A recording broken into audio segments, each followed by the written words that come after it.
राष्ट्रं मे देहि स्वाहा वृषणा ऊर्मिरा से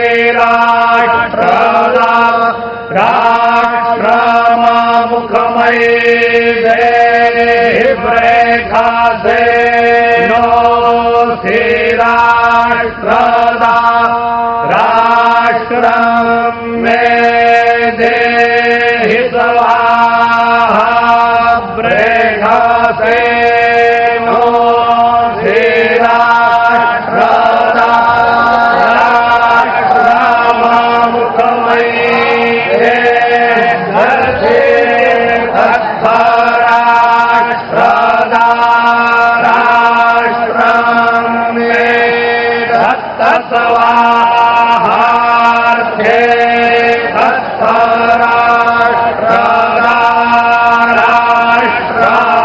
राष्ट्रमामुखमयी दत्तौ जगवादी राष्ट्रदा राष्ट्रं मे दत्तस्वाहौ जगवादी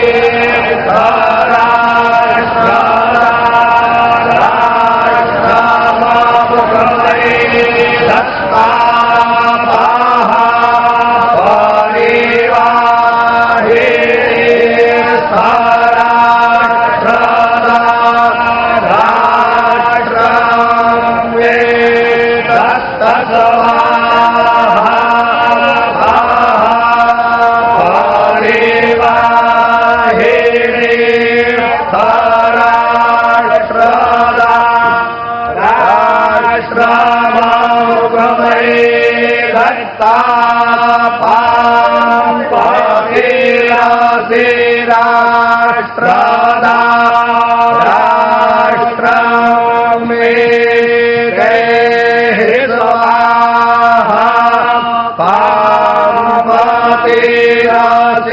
राष्ट्रदा राष्ट्रमामुखमयी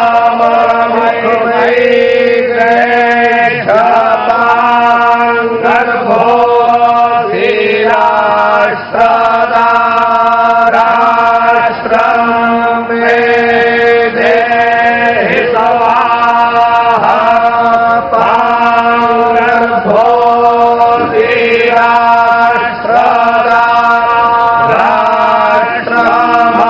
राष्ट्रमामुखमयी देहि ब्रह्मन् ब्राह्मणो ब्रह्मवर्चसे जायता राष्ट्रे राजन्याः शूरा एकम्यो विद्याधि महारथो जायतान्दोग्ध्रे निर्भोढा नटवादाशो सप्तेः पुरा निर्दोषा जीर्णो राधेष्ठाः सभेयो जुवास्य जजमानस्य वीरो जायतानि धीरामेनाः पर्जन्यो बर्हतु फलवत्यो न ओखदयः पश्यन्ताञ्जो रक्षेमो नः कल्पताम्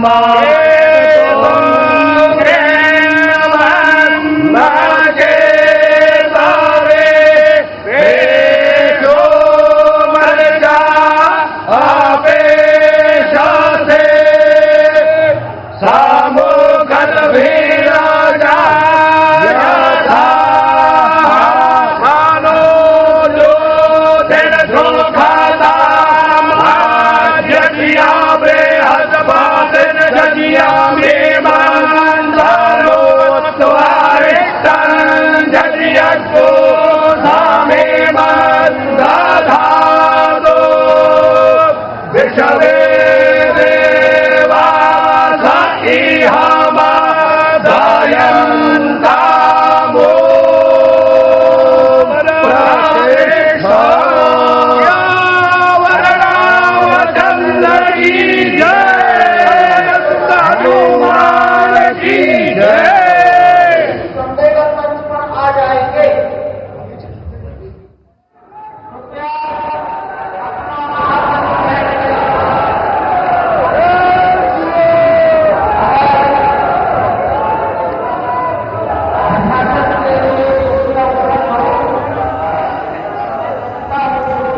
ये अलौकिक क्षण के साक्षी बने हैं। सदियों की मनोकामना पूर्ण हुई है। मंदिर के उत्तुंग शिखर पर केसरिया भगवा ध्वज लहराया है।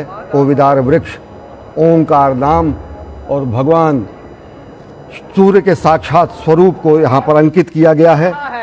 सत्य सनातन शाश्वत मूल्यों का यह अमर प्रमाण आर्यावर्त से हिंद देश के ध्वज को कोटि प्रणाम। भगवा ध्वज है अखिल राष्ट्र गुरु, शत शत इसे प्रणाम। लेकर भगवा ध्येय मार्ग पर बढ़े चले अविराम।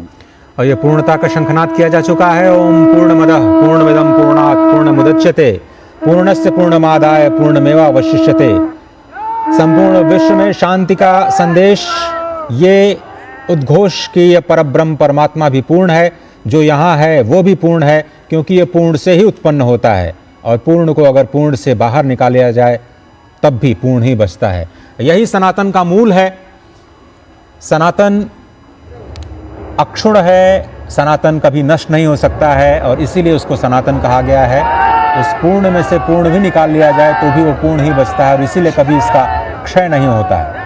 और इसी अक्षय संस्कृति का ध्वजवाहक प्रधानमंत्री नरेंद्र मोदी इस वक्त उन ऐतिहासिक पलों के साक्षी बनने के बाद उपस्थित समारोह को संबोधन के लिए प्रस्थान करते हुए मंच पर आ रहे हैं। जब भारत भारतीयता के संवाहक के रूप में प्रधानमंत्री यहाँ हैं।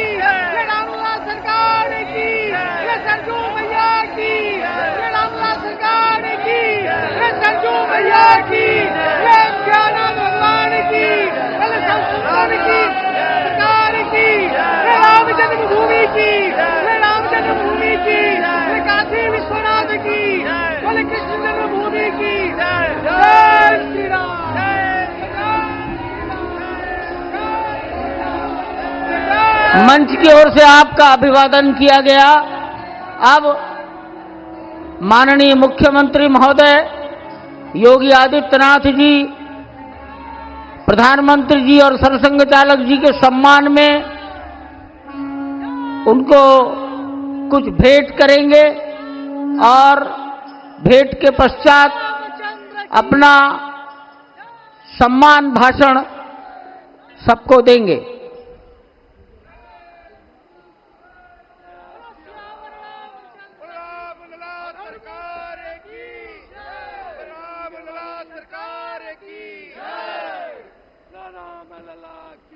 इस सम्मान में रामलला का प्रतिमा और जो ध्वज ऊपर फहराया गया है, आरोहित किया गया है, उस ध्वज को ही प्रतीक बनाकर भेंट किया गया है। रामलला की प्रतिमा और कोविदार वृक्ष युक्त सूर्य और ओंकार युक्त ध्वज।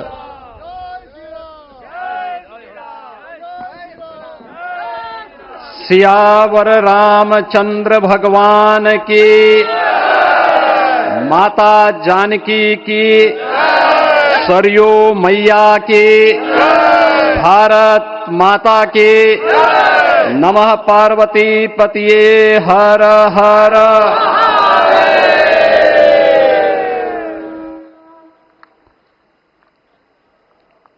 आज सफल तपु तीरथ त्यागो, आज सुफल जप जोग विरागो, सफल सकल शुभ साधन साजो, राम तुम्हें अवलोकत आजो।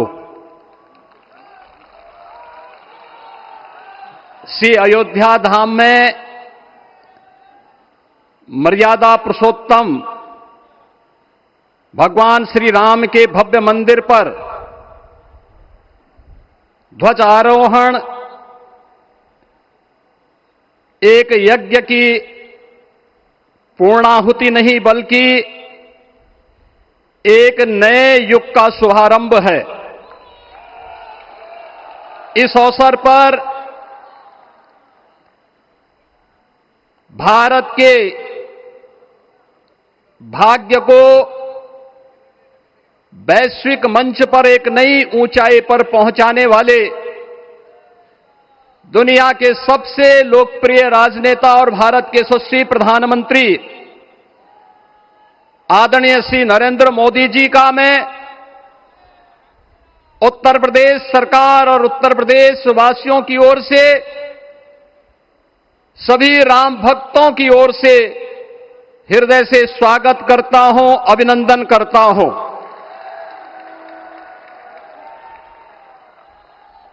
इस अवसर पर अपनी गरिमामयी उपस्थिति से इस संपूर्ण कार्यक्रम के गौरव को बढ़ाने वाले हमारे विचार परिवार के मुखिया आदरणीय सरसंघ चालक जी का भी मैं सभी राम भक्तों की ओर से हृदय से स्वागत और अभिनंदन करता हूं।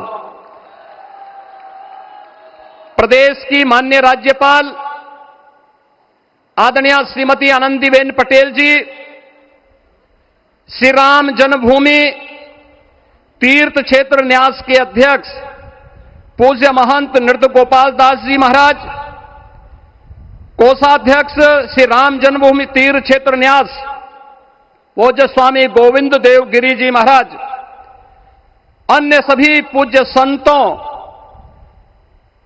और आप सभी उपस्थित अतिथियों का इस आयोजन में हृदय से स्वागत करता हूं, अभिनंदन करता हूं। बहनों और भाइयों, प्रभु श्री राम का यह भव्य मंदिर 140 करोड़ भारतीयों की आस्था, सम्मान और आत्म गौरव का प्रतीक है। इस भव्य मंदिर के निर्माण में योगदान देने वाले उन सभी कर्मयोगियों का भी मैं हृदय से अभिनंदन करता हूं। आज का यह पावन दिन उन पूज्य संतों, योद्धाओं, श्री राम भक्तों की अखंड साधना, संघर्ष को समर्पित है, जिन्होंने इस पूरे आंदोलन और संघर्ष के लिए अपना जीवन समर्पित किया। विवाह पंचमी का यह दिव्य संयोग इस उत्सव को और भी पावन बना रहा है। ध्वजारोहण उस सत्य का उद्घोष है कि धर्म का प्रकाश अमर है और राम राज्य के मूल्य कालजयी हैं। आदरणीय प्रधानमंत्री जी, 2014 में जब आपने भारत का नेतृत्व संभाला था, उसी दिन कोटि कोटि भारतवासियों के मन में, उनके हृदय में यह संभावना, यह संकल्प और विश्वास का सूर्योदय हुआ। आज वही विश्वास, वही तपस्या, वही अनगिनत पीढ़ियों की प्रतीक्षा आपके कर कमलों के माध्यम से साकार रूप से पूरे भारतवासियों और सभी सनातन धर्मावलंबियों के समक्ष आज इस भव्य राम मंदिर के रूप में है। श्री राम मंदिर पर फहराता यह केसरिया ध्वज धर्म का प्रतीक है, मर्यादा का प्रतीक है, सत्य, न्याय और राष्ट्र धर्म का भी प्रतीक है। यह विकसित भारत की संकल्पना का प्रतीक भी है, क्योंकि संकल्प का कोई विकल्प नहीं। और पिछले 11 वर्ष में बदलते हुए भारत को हम सब ने अपनी आंखों से देखा है। एक नया भारत का दर्शन हम कर रहे हैं, जहां पे विरासत और विकास का एक बेहतर समन्वय इसे एक नई ऊंचाई की ओर प्रदान कर रहा है।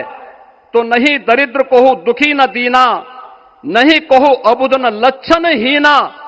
80 करोड़ लोगों को राशन की सुविधा का लाभ, 50 करोड़ लोगों को निःशुल्क स्वास्थ्य की सुविधा का लाभ, हर गरीब के पास जरूरतमंद को एक आवास की सुविधा, हर व्यक्ति को बिना भेदभाव के शासन की सभी प्रकार की सुविधाओं का, यह राम राज्य की उस उद्घोषणा का जिसका आधार विकसित भारत है, यह उसी का संकल्प है। बहनों और भाइयों, पिछले 500 वर्षों में साम्राज्य बदले, पीढ़ियां बदली, किंतु आस्था अडिग रही, अचल रही। आस्था न झुकी और न रुकी। जन जन को विश्वास अटल था। और जब राष्ट्रीय स्वयंसेवक संघ जैसे यशस्वी संगठन के हाथों में कमान आई तो हर एक मुंह से बिना किसी परवाह करके एक ही उद्घोष निकलता था कि रामलला हम आएंगे, मंदिर वहीं, लाठी गोली खाएंगे, मंदिर वहीं। और एक समय था जब ये वैभवशाली अयोध्या संघर्षों, अराजकता, बदहाली का शिकार बन चुका था। लेकिन आदरणीय प्रधानमंत्री जी के मार्गदर्शन और नेतृत्व में आज अयोध्या उत्सवों की एक वैश्विक राजधानी बन रही है। यहां हर दिन एक पर्व है, हर दान एक प्रताप है और हर दिशा में राम राज्य की पुनर्स्थापना का दिव्य अनुभूति हो रही है। आज श्री राम लला की ये पावन नगरी आस्था और आधुनिकता की, आस्था एवं अर्थव्यवस्था के एक नए युग में प्रवेश कर चुकी है। बेहतर कनेक्टिविटी है। यहां पर धर्मपथ, रामपथ, भक्तिपथ, पंचकोसी और 14 कोसी परिक्रमा के साथ साथ 84 कोसी की परिक्रमा श्रद्धालु और भक्तों को एक नए मार्ग और आस्था को एक नया सम्मान प्रदान कर रही है। महर्षि वाल्मीकि के नाम पर स्थापित अंतर्राष्ट्रीय एयरपोर्ट अंतर्राष्ट्रीय और राष्ट्रीय स्तर पर उस कनेक्टिविटी को बेहतर सुविधा उपलब्ध करवा रही है। हर प्रकार की सुविधा आज अयोध्या धाम में इसे आस्था और आधुनिकता के साथ ही आस्था और अर्थव्यवस्था के एक नए केंद्र के रूप में और देश की पहली सोलर सिटी के रूप में भी, इसे सस्टेनेबल स्मार्ट सिटी के रूप में इस नई अयोध्या का दर्शन आदरणीय प्रधानमंत्री जी के मार्गदर्शन में आज हम सबको देखने को मिल रहा है। आज का यह दिन हम सबके लिए, हर भारतवासी के लिए, हर सनातन धर्मावलंबी के लिए आत्म गौरव का दिन है, राष्ट्र गौरव का दिन है। इस अवसर पर अपने व्यस्ततम दिनचर्या से आदरणीय प्रधानमंत्री जी ने इस कार्यक्रम में समय निकाल करके प्रभु श्री राम के भव्य मंदिर में इस केसरिया ध्वज का आरोहण स्वयं अपने कर कमलों से किया है। मैं इस अवसर पर उनका हृदय से आभार व्यक्त करते हुए अभिनंदन करता हूं, स्वागत करता हूं आदरणीय सरसंघ चालक जी का और अन्य सभी सम्मानित अतिथियों, पूज्य संतों, आप सभी राम भक्तों का मैं हृदय से स्वागत और अभिनंदन करते हुए अपनी वाणी को देता हूं विराम। जय जय श्री राम। राष्ट्रीय स्वयंसेवक संघ के सरसंघ चालक डॉक्टर मोहन भागवत जी को मैं अपने संबोधन के लिए आमंत्रित करता हूं।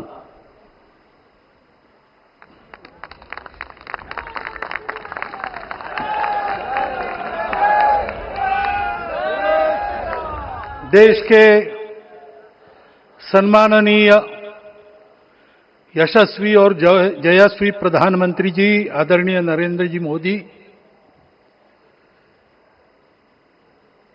हमारे उत्तर प्रदेश के सम्माननीय मुख्यमंत्री जी श्रीमान योगी जी, राज्यपाल महोदया, मंचस्थ सभी मान्यवर, उपस्थित सज्जन, माता भगिनी, आज हम सबके लिए एक सार्थकता का दिवस है। इतने लोगों ने सपना देखा, इतने लोगों ने प्रयास किए, इतने लोगों ने अपने प्राण अर्पण किए। आज उनकी स्वर्गस्थ आत्मा तृप्त हुई होगी। आज वास्तव में अशोक जी को वहां शांति मिली होगी।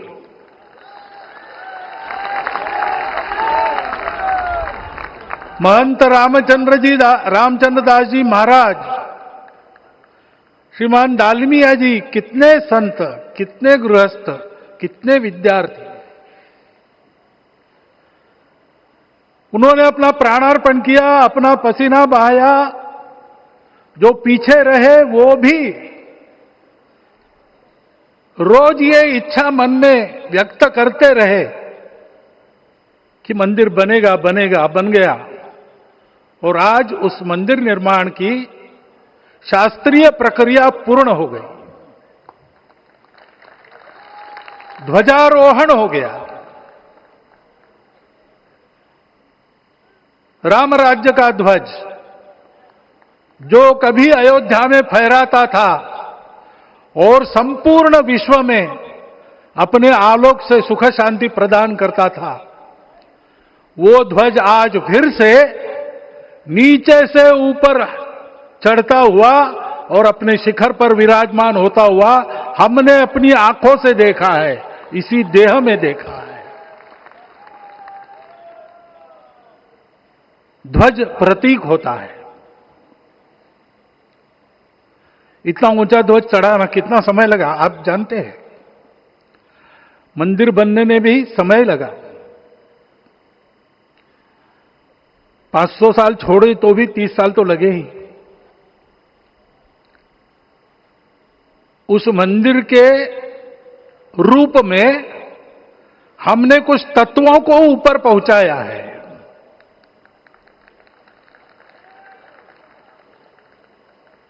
सारा विश्व जिससे ठीक चलेगा, अपने व्यक्तिगत जीवन, पारिवारिक जीवन से लेकर तो सृष्टि जीवन तक सबका जीवन जिससे ठीक चलेगा, वो धर्म, उस धर्म का प्रतीक भगवा रंग, वह इस ध्वज का रंग है। ये धर्म ध्वज है। इस धर्म ध्वज पर रघुकुल का प्रतीक कोविदार वृक्ष है। वैसे रूप देखा जाए तो कचनार जैसे लगता है। और जो खोजी लोग हैं वो खोज कर कह रहे हैं कि मंदार और पारिजात दो वृक्षों का एक तरह से संकर है। दोनों वृक्षों के गुण, ये दोनों वृक्ष देव वृक्ष कहलाते हैं। दो देव वृक्षों के गुणों का समुच्चय ये वृक्ष है। और ये वृक्ष उस रघुकुल की सत्ता का प्रतीक है।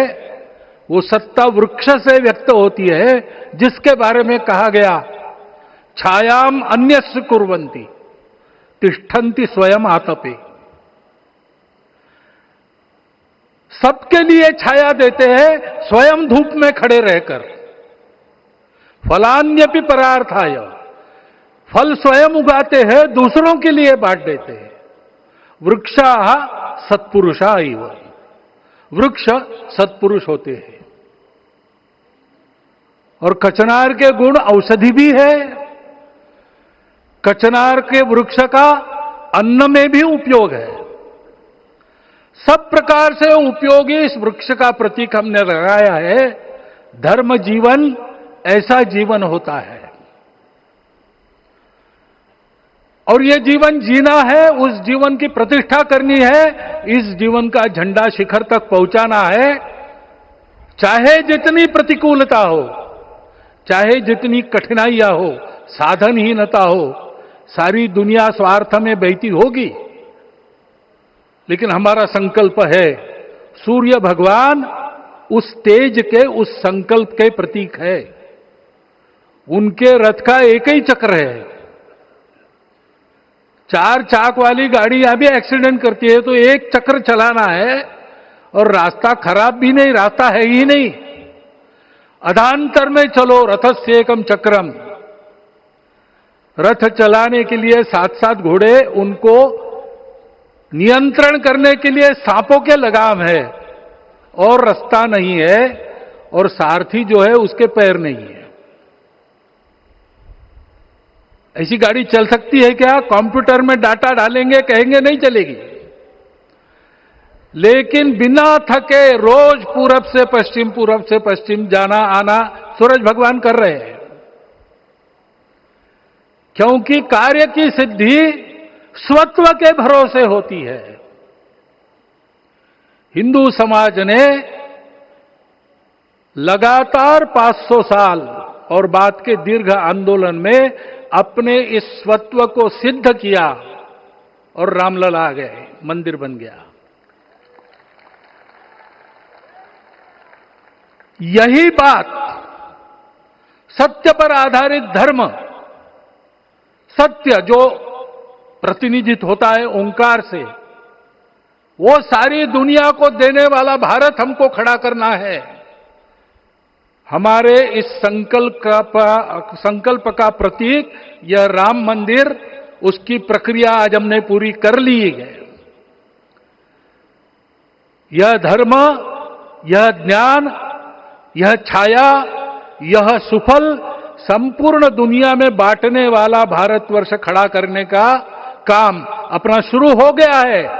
उसको, इस प्रतीक को देखकर, हिम्मत रखकर, उसी प्रकार सतत प्रयास करते हुए सब प्रकार की विपरीतताओं में भी हम सबको मिलके करना पड़ेगा।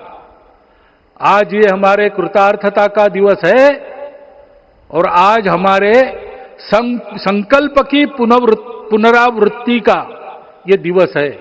वो संकल्प हमको हमारे पूर्वजों ने दिया है।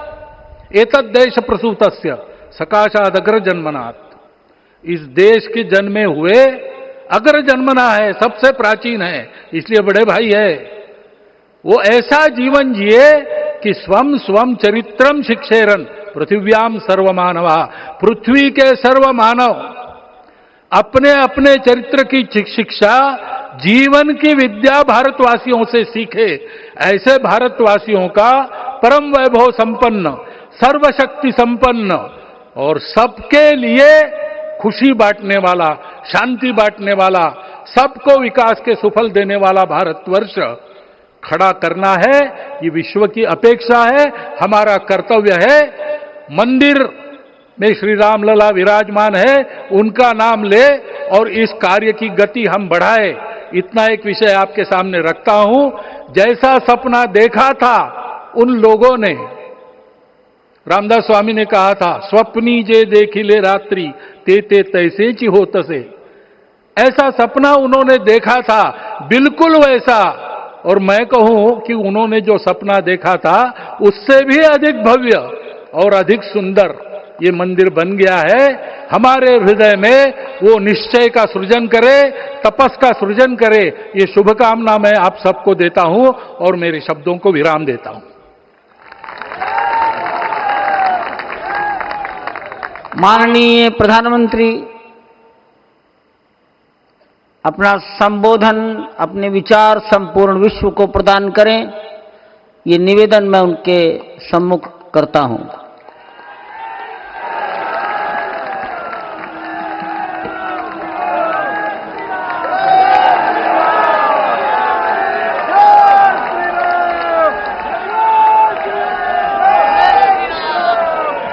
सियावर रामचंद्र की, सियावर रामचंद्र की जय सिया राम। उत्तर प्रदेश की राज्यपाल आनंदीबेन पटेल, राष्ट्रीय स्वयंसेवक संघ के परम पूजनीय सरसंघ चालक डॉक्टर मोहन भागवत जी, उत्तर प्रदेश के मुख्यमंत्री योगी आदित्यनाथ जी, श्री राम जन्मभूमि तीर्थ क्षेत्र ट्रस्ट के अध्यक्ष पूज्य महंत नृत्य गोपाल दास जी, पूज्य संत समाज,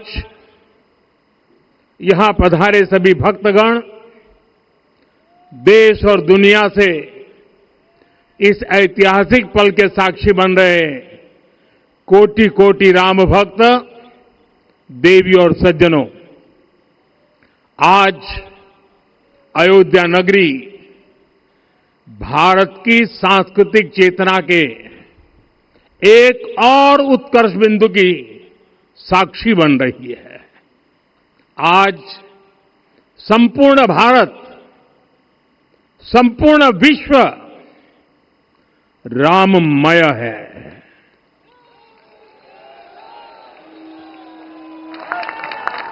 हर राम भक्त के हृदय में अद्वितीय संतोष है, असीम कृतज्ञता है, अपार अलौकिक आनंद है। सदियों के घाव भर रहे हैं, सदियों की वेदना आज विराम पा रही है। सदियों का संकल्प आज सिद्धि को प्राप्त हो रहा है। आज उस यज्ञ की पूर्णाहुति है जिसकी अग्नि 500 वर्ष तक प्रज्वलित रही। जो यज्ञ एक पल भी आस्था से डिगा नहीं, एक पल भी विश्वास से टूटा नहीं। आज भगवान श्री राम के गर्भगृह की अनंत ऊर्जा, श्री राम परिवार का दिव्य प्रताप इस धर्म ध्वजा के रूप में इस दिव्यतम भव्यतम मंदिर में प्रतिष्ठापित हुआ है। और साथियों, ये धर्म ध्वजा केवल एक ध्वजा नहीं, ये भारतीय सभ्यता के पुनर्जागरण का ध्वज है। इसका भगवा रंग, इस पर रचित सूर्य वंश की ख्याति, वर्णित होम शब्द और अंकित कोविदार वृक्ष राम राज्य की कीर्ति को प्रतिरूपित करता है। ये ध्वज संकल्प है, ये ध्वज सफलता है, ये ध्वज संघर्ष से सृजन की गाथा है, ये ध्वज सदियों से चले आ रहे स्वप्नों का साकार स्वरूप है। ये ध्वज संतों की साधना और समाज की सहभागिता की सार्थक परिणति है। साथियों, आने वाली सदियों और सहस्त्र शताब्दियों तक ये धर्म ध्वज प्रभु राम के आदर्शों और सिद्धांतों का उद्घोष करेगा। ये धर्म ध्वज आह्वान करेगा, सत्यमेव जयते नानृतम, यानी जीत सत्य की ही होती है, असत्य की नहीं। ये धर्म ध्वज उद्घोष करेगा, सत्यम एक पदम ब्रह्म सत्य धर्म प्रतिष्ठित, अर्थात सत्य ही ब्रह्म का स्वरूप है, सत्य में ही धर्म स्थापित है। ये धर्म ध्वज प्रेरणा बनेगा, प्राण जाए पर वचन न जाहि, अर्थात जो कहा जाए वही किया जाए। ये धर्म ध्वज संदेश देगा, कर्म प्रधान विश्व रची राखा, अर्थात विश्व में कर्म और कर्तव्य की प्रधानता हो। ये धर्म ध्वज कामना करेगा, बैर न विग्रह आस न त्रासा, सुखमयता ही सदा सब आशा, यानी भेदभाव, पीड़ा, परेशानी से मुक्ति, समाज में शांति और सुख हो। ये धर्म ध्वज हमें संकल्पित करेगा, नहीं दरिद्र को दुखी न दीना, यानी हम ऐसा समाज बनाएं जहां गरीबी न हो, कोई दुखी या लाचार न हो। साथियों, हमारे ग्रंथों में कहा गया है, आरोपितम ध्वजम दृष्ट्वा, ये अभिनंदनित धार्मिका ते अपि सर्वे प्रमुच्यते महापातक कोटि भी, यानी जो लोग किसी कारण मंदिर नहीं आ पाते और दूर से मंदिर के ध्वज को प्रणाम कर लेते हैं, उन्हें भी उतना ही पुण्य मिल जाता है। साथियों, ये धर्म ध्वज भी इस मंदिर के ध्येय का प्रतीक है।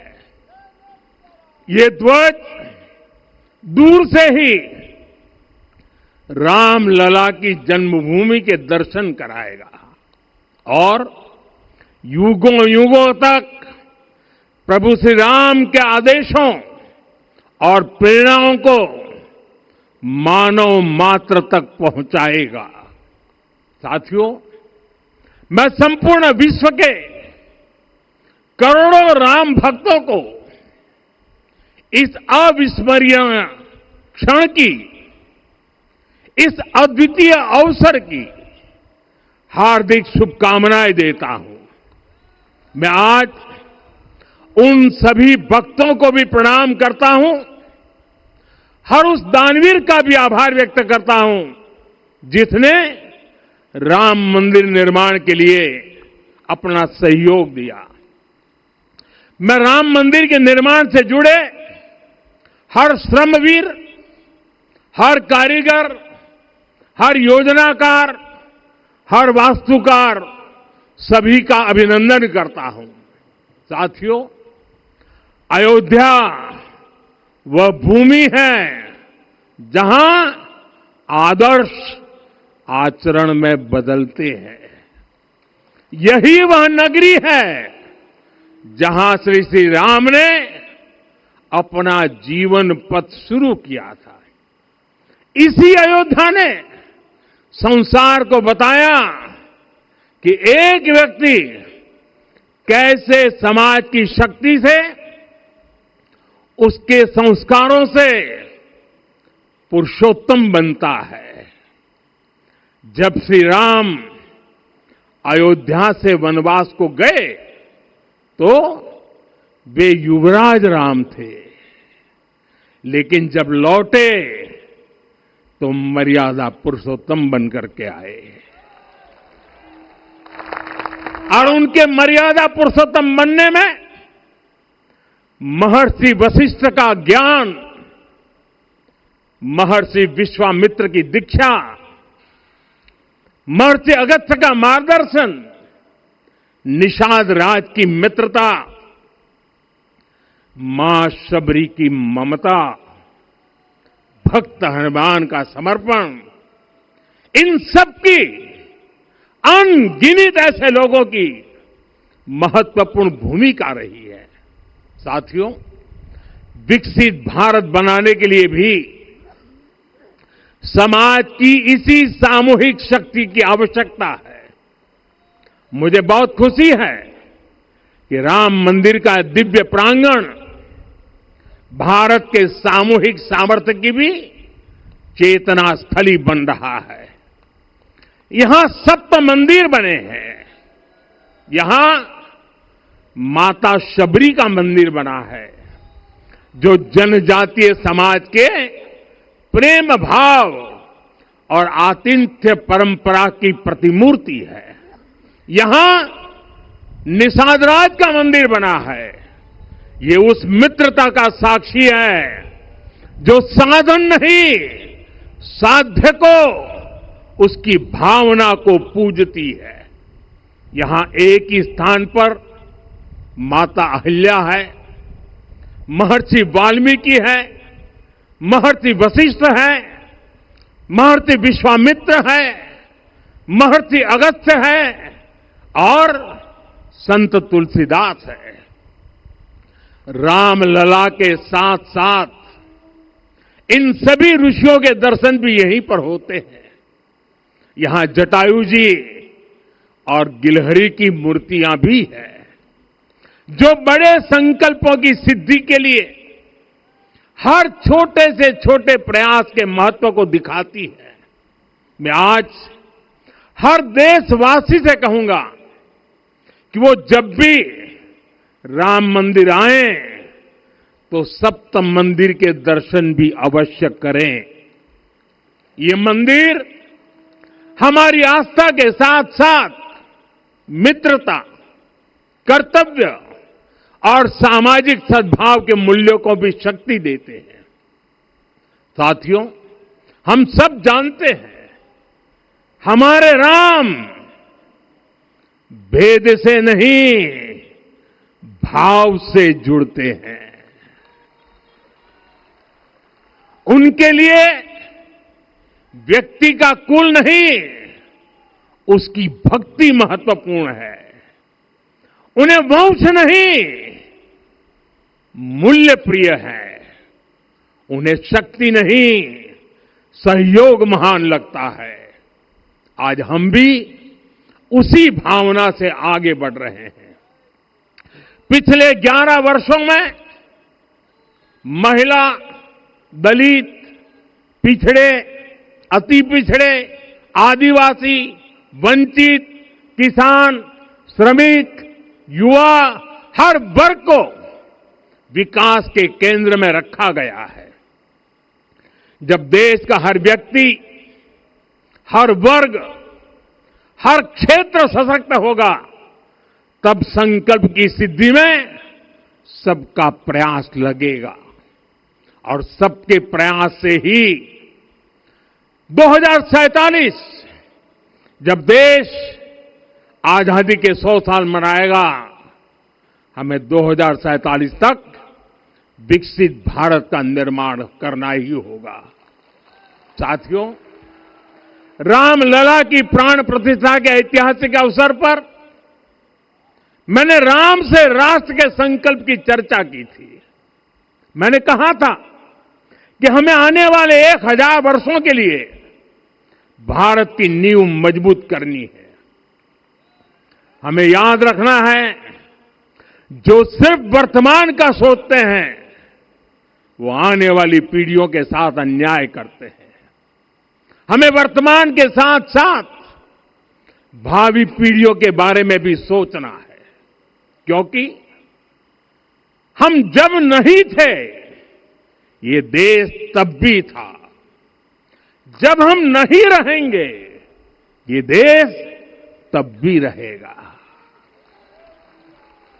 हम एक जीवंत समाज है, हमें दूरदृष्टि के साथ ही काम करना होगा। हमें आने वाले दशकों, आने वाली सदियों को ध्यान में रखना ही होगा। और साथियों, इसके लिए भी हमें प्रभु राम से सीखना होगा। हमें उनके व्यक्तित्व को समझना होगा। हमें उनके व्यवहार को आत्मसात करना होगा।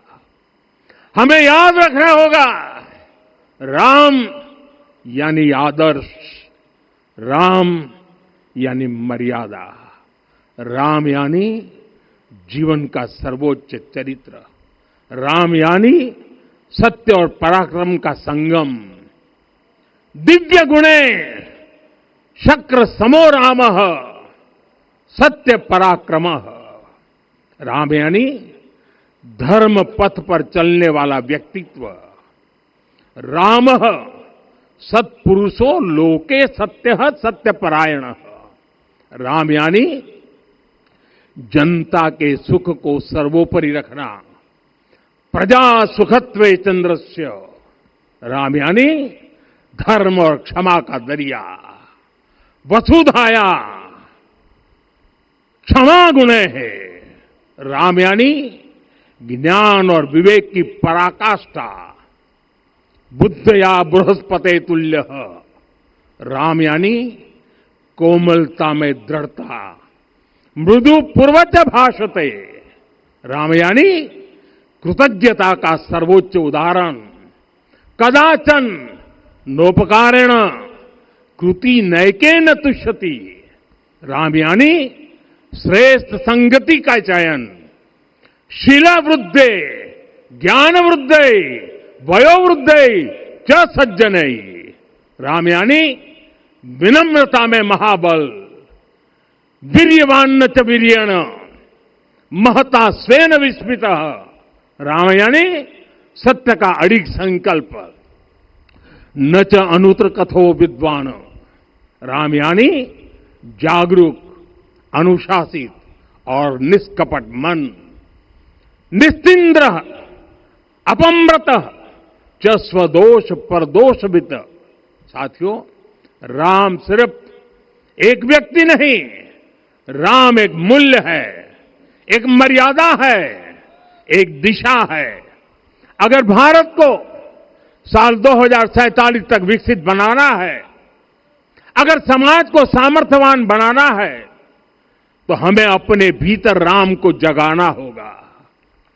हमें अपने भीतर के राम की प्राण प्रतिष्ठा करनी होगी। और इस संकल्प के लिए आज से बेहतर दिन और क्या हो सकता है। साथियों, 25 नवंबर का यह ऐतिहासिक दिन अपनी विरासत पर गर्व का एक और अद्भुत क्षण लेकर आया है। इसकी वजह है धर्म ध्वजा पर अंकित कोविदार वृक्ष। ये कोविदार वृक्ष इस बात का उदाहरण है कि जब हम अपनी जड़ों से कट जाते हैं तो हमारा वैभव इतिहास के पन्नों में दब जाता है। साथियों, जब भरत अपनी सेना के साथ चित्रकूट पहुंचे तो लक्ष्मण ने दूर से ही अयोध्या की सेना को पहचान लिया। ये कैसे हुआ, इसका वर्णन वाल्मीकि जी ने किया है। और वाल्मीकि जी ने क्या वर्णन किया है? उन्होंने कहा है, विराजित उद्गत स्कंधम कोविदार ध्वज रथे। लक्ष्मण कहते हैं, राम, सामने जो तेजस्वी प्रकाश में विशाल वृक्ष जैसा ध्वज दिखाई दे रहा है, वही अयोध्या की सेना का ध्वज है। उस पर कोविदार का शुभ चिन्ह अंकित है। साथियों, आज जब राम मंदिर के प्रांगण में कोविदार फिर से प्रतिष्ठित हो रहा है, यह केवल एक वृक्ष की वापसी नहीं है, यह हमारी स्मृति की वापसी है, हमारी अस्मिता का पुनर्जागरण है, हमारी स्वाभिमानी सभ्यता का पुनः उद्घोष है। कोविदार वृक्ष हमें याद दिलाता है कि जब हम अपनी पहचान भूलते हैं तो हम स्वयं को खो देते हैं, और जब पहचान लौटती है तो राष्ट्र का आत्मविश्वास भी लौट आता है। और इसलिए मैं कहता हूं, देश को आगे बढ़ना है तो अपनी विरासत पर गर्व करना होगा। साथियों, अपनी विरासत पर गर्व के साथ साथ एक और बात भी महत्वपूर्ण है, और वो है गुलामी की मानसिकता से पूरी तरह मुक्ति। आज से 190 साल पहले 190 साल पहले साल 1835 में 1835 में मैकाले नाम के एक अंग्रेज ने भारत को अपनी जड़ों से उखाड़ने के बीज बोए थे। मैकाले ने भारत में मानसिक गुलामी की नींव रखी थी। 10 साल बाद, यानी 2035 में उस अपवित्र घटना को 200 वर्ष पूरे हो रहे हैं।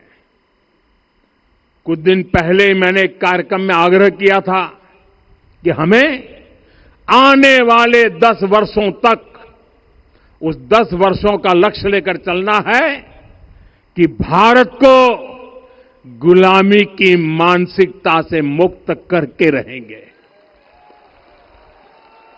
साथियों, सबसे बड़ा दुर्भाग्य यह है कि मैकाले ने जो कुछ सोचा था उसका प्रभाव कहीं व्यापक हुआ। हमें आजादी मिली, लेकिन हीन भावना से मुक्ति नहीं मिली। हमारे यहां एक विकार आ गया कि विदेश की हर चीज, हर व्यवस्था अच्छी है और जो हमारी अपनी चीजें हैं उनमें खोट ही खोट है। साथियों, गुलामी की यही मानसिकता है जिसने लगातार यह स्थापित किया। हमने विदेशों से लोकतंत्र लिया।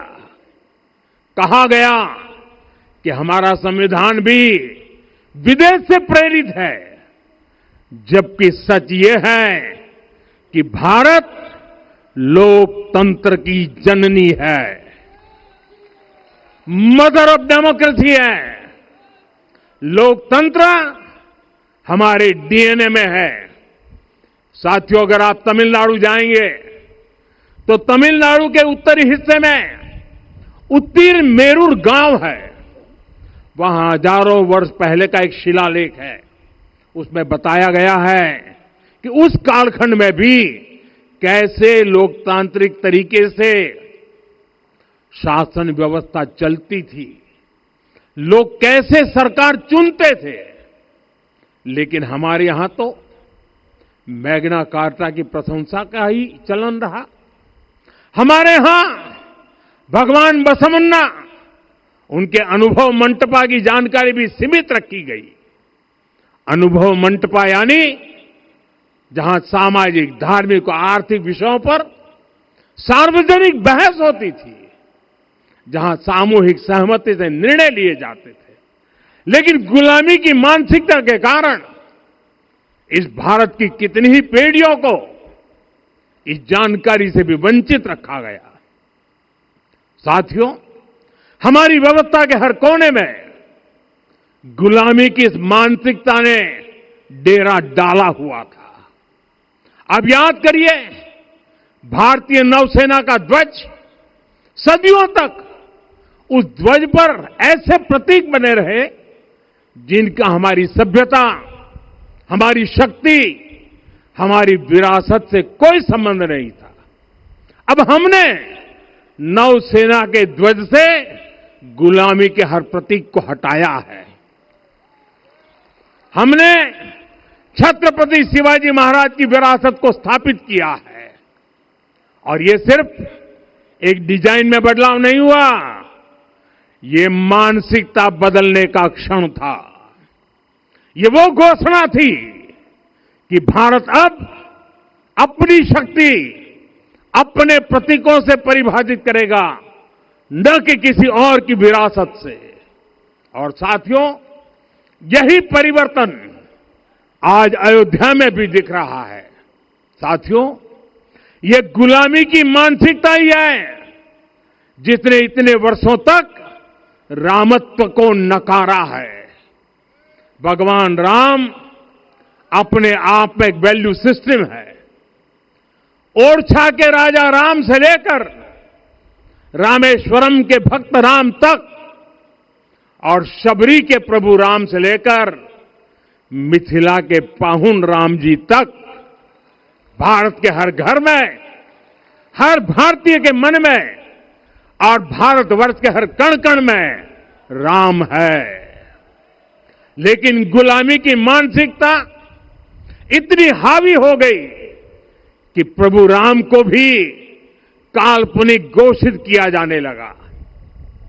साथियों, अगर हम ठान लें अगले 10 साल में मानसिक गुलामी से पूरी तरह मुक्ति पा लेंगे। और तब जाकर के ऐसी ज्वाला प्रज्वलित होगी, ऐसा आत्मविश्वास बढ़ेगा कि 2047 तक विकसित भारत का सपना पूरा होने से भारत को कोई रोक नहीं पाएगा।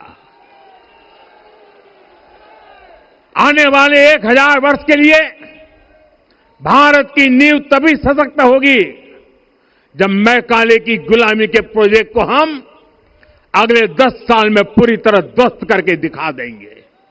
साथियों, अयोध्या धाम में रामलला का मंदिर परिसर भव्य से भव्यतम हो रहा है और साथ ही अयोध्या को संवारने का काम लगातार जारी है।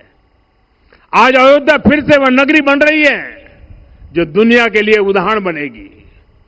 त्रेता युग की अयोध्या ने मानवता को नीति दी। 21वीं सदी की अयोध्या मानवता को विकास का नया मॉडल दे रही है। तब अयोध्या मर्यादा का केंद्र थी, अब अयोध्या विकसित भारत का मेरुदंड बनकर उभर रही है। साथियों, भविष्य की अयोध्या में पौराणिकता और नूतनता का संगम होगा। सरयू जी की अमृत धारा और विकास की धारा एक साथ बहेगी। यहां आध्यात्म और आर्टिफिशियल इंटेलिजेंस दोनों का तालमेल दिखेगा। राम पथ, भक्ति पथ और जन्मभूमि पथ से नई अयोध्या के दर्शन होते हैं। अयोध्या में भव्य एयरपोर्ट है। अयोध्या में आज शानदार रेलवे स्टेशन है। वंदे भारत और अमृत भारत एक्सप्रेस जैसी ट्रेनें अयोध्या को बाकी देश से जोड़ रही हैं।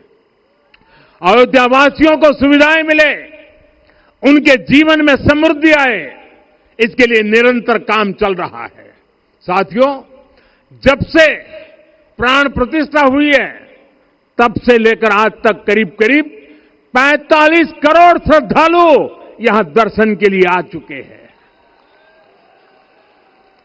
ये वो पवित्र भूमि है जहां 45 करोड़ लोगों के चरण रज पड़े हैं और इससे अयोध्या और आसपास के लोगों की आय में आर्थिक परिवर्तन आया है, वृद्धि हुई है।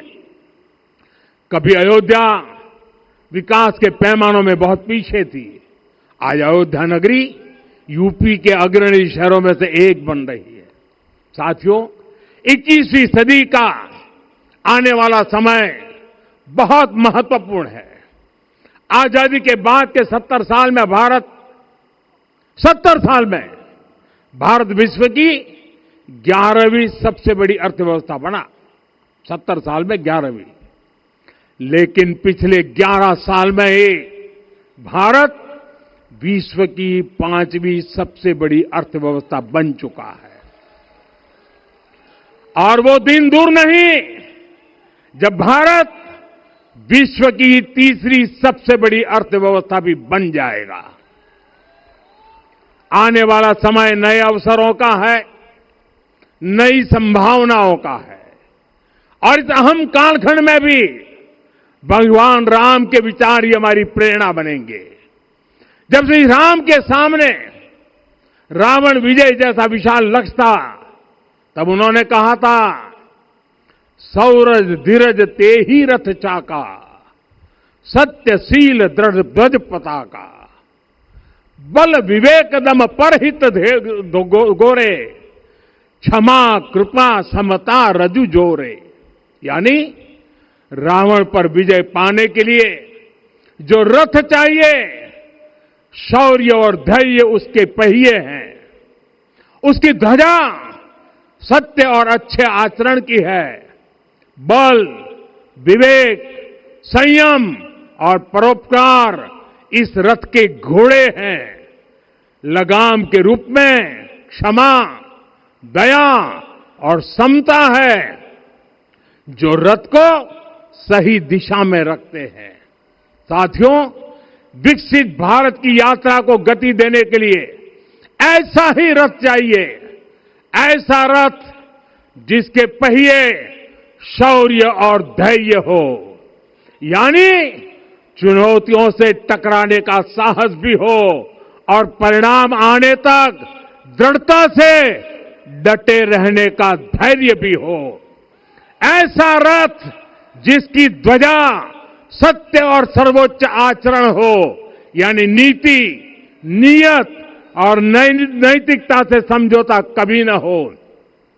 ऐसा रथ जिसके घोड़े बल, विवेक, संयम और परोपकार हो, यानी शक्ति भी हो, बुद्धि भी हो, अनुशासन भी हो और दूसरों के हित का भाव भी हो।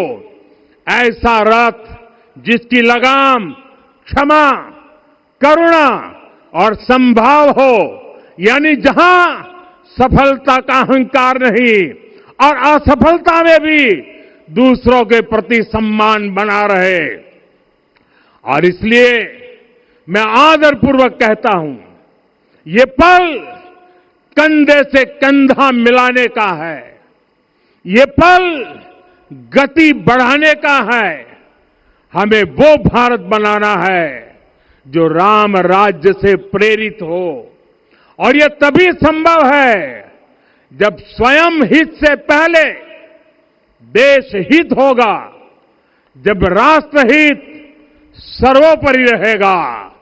एक बार फिर आप सभी को बहुत बहुत शुभकामनाएं देता हूं। जय सिया राम, जय सिया राम, जय सिया राम। माननीय प्रधानमंत्री जी, सरसंघ चालक जी अब यहां से विदा लेंगे। आप सब बंधु खड़े होकर उनके आगमन पर अपनी कृतज्ञता व्यक्त कर सकते हैं।